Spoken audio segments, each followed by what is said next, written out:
So guys, the other day I did a short about double stop pins and why they're brilliant and how they can really extend the life of a knife in terms of lock rock and things like that. So I did it in a minute and I know there were a lot of questions. So what we're gonna do is I'm gonna title this pretty much the same. We're gonna elaborate on that short and kind of carry it over so that I can explain to you. And since I have a really good example of double stop pins and examples of knives that have been fixed and changed with a single stop pin, I think I can explain it a little bit better. So let's go ahead and take a good look at that. But first, guys, don't forget the affiliate links down below. This channel is self-sponsored. Anything you purchase definitely supports the channel. That's how I sponsor the channel. So let's turn this around. But first, turn down the volume because here comes a little bit of music.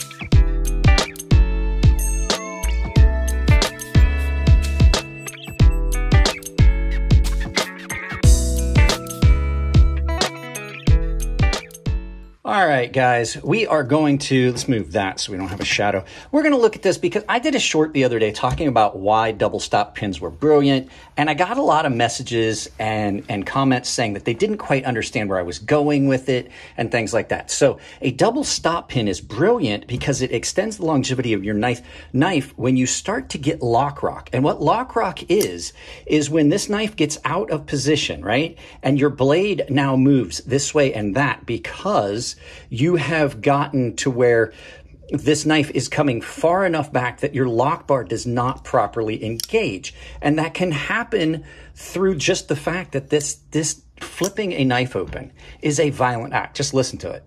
It's coming into contact, it's slamming into the stop pin.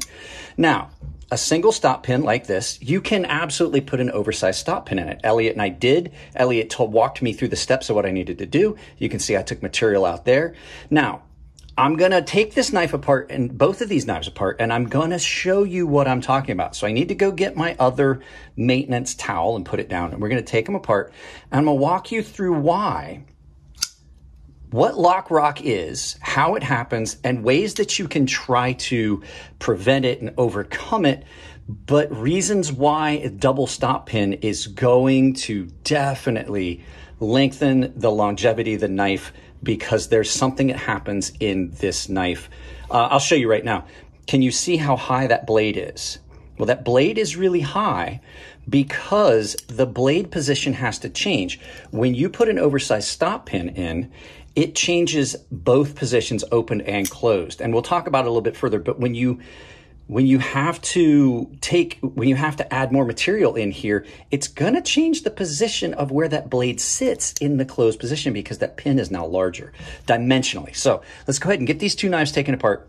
I'm gonna do that real quick. I'll bring you guys back in just a second. So we've got these knives apart. You can definitely see that there are some differences in construction. I'm trying to get the light so you guys can see it better.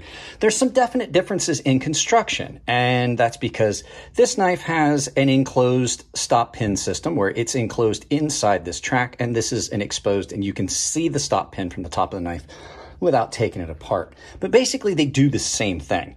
They are going to set the position where the knife locks open and the lock bar engages, and they're also going to set the closed position where the detent ball drops into the detent hole. Now this one has a detent post, which is just like a flat ceramic post, and this one has a rolling detent, but it doesn't matter because that pin right here sets the stopped and open position on this knife, and this combination of two sets it for this knife. So lock rock occurs when either the steel and material here and this knife is dirty. I'm glad I got it apart. Let me see. Can you see here?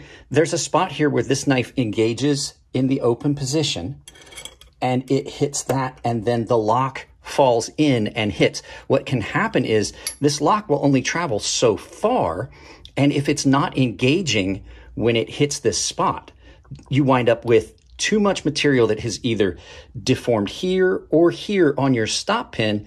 And you can see, this is a fairly new stop pin on this one, but you can see I've rotated this, but there's spots where this stop pin gets slammed into. Well, if that pin or this deform, it allows that to come off. So there's your lock interface. And basically what you have is it allows it to come off of that and you get a little bit of rock where the lock's not completely engaged. Is it going to fail forward? No, but it has a rattle. Now I don't have my pivot in, so I'm able to show you that. But that's basically what it's like. And that tension only goes over so far. That lock bar only goes over so far and engages this radius. So to overcome that, when that happens, what you do is you simply change the size of this.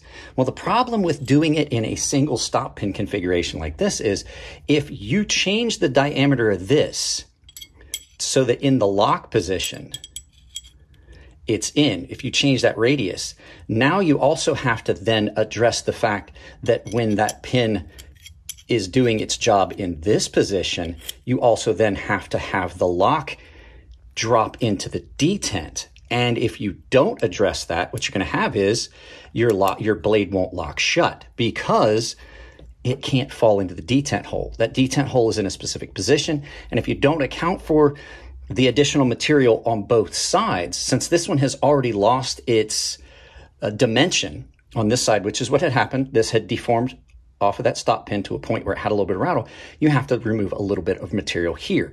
And so that is a problem because, let me put my pivot back in and I'll show you. We won't have a bearing in, so it's going to kind of scrape.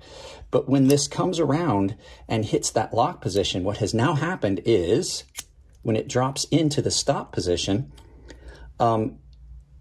it lifts that up. I don't care how hard you try, that stop pin is going to change and it's going to put it into where it's a little higher because even though you don't really see that much of a change, you still have added material and it's going to, over the length of that, it's going to change that position.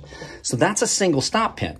So I would have to send this knife to the maker. Well, I mean, Elliott's local. I would have to send this knife to the maker to have that done.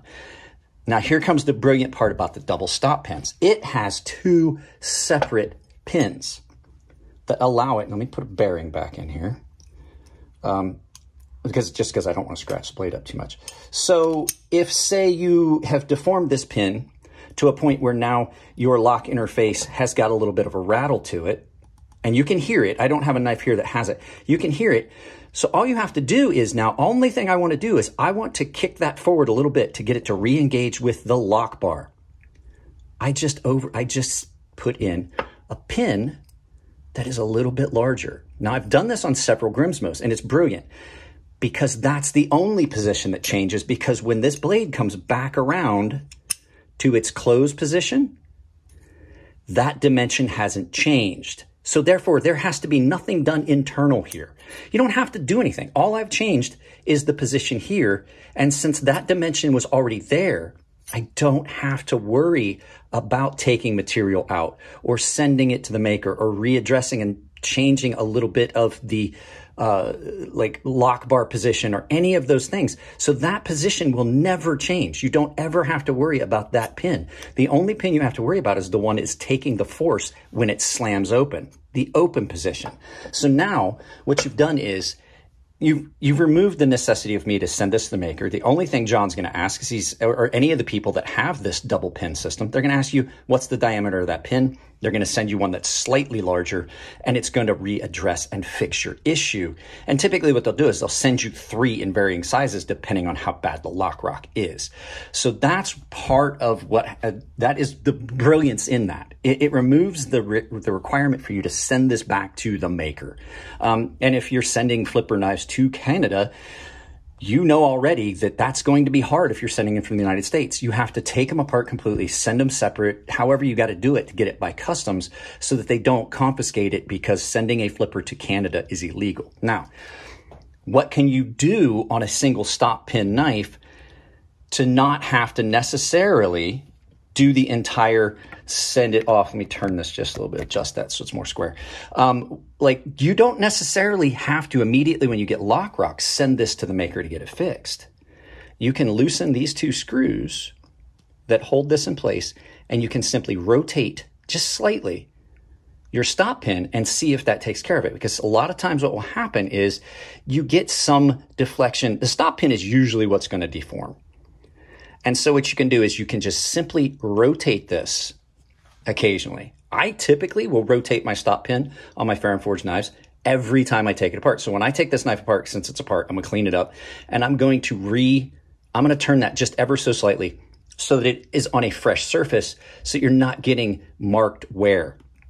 Is that going to always resolve it? No, not necessarily. It could just be that the blade is what has deformed, and no matter of turning this is going to stop. But typically what I've noticed is it's the stop pin that changes position. That's what changed on this one. What changed on this one was was the knife itself. But a lot of times on knives, what you're going to find is it's the stop pin that needs to be addressed. So you can do that. Other things you can do, check your pivot tightness.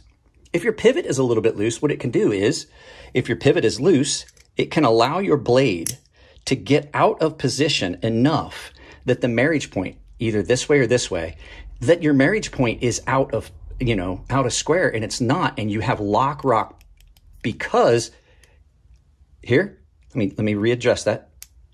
Now I have lock rock, now I don't.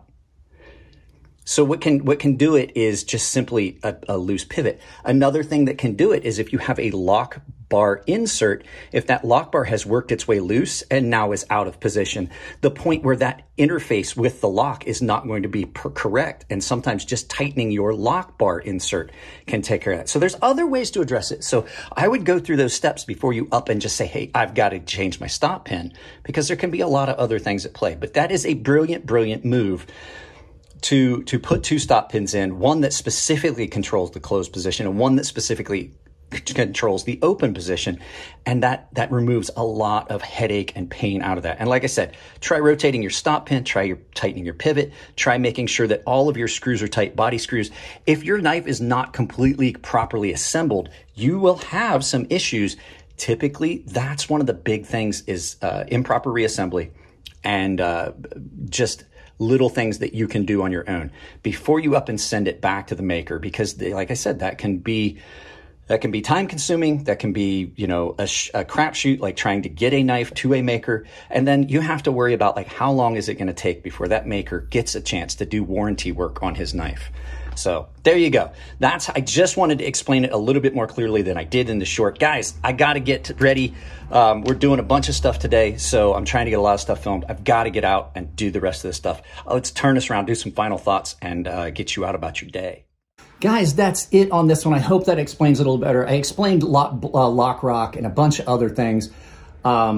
I hope that made it a little bit more clear, because trying to do it as a short, there's just no way you can explain it properly from a knife making, knife construction standpoint. So there you go. That's it on this one. Guys, if you like the videos, give them a thumbs up. If you don't like them, give them a thumbs down, but tell me why. I can't change the content if you don't tell me what you don't like. If you want to support the channel, it's as simple as like, share, subscribe, drop a comment, hit the bell icon. If you do hit the bell icon though, make sure you turn notifications on your device, or you will not get notified of these sometimes 3 items that go up. Well, pretty much 3 items that go up a day. I did not put one up yesterday, a short. I didn't put a short up yesterday on 4th of July. I was just too busy.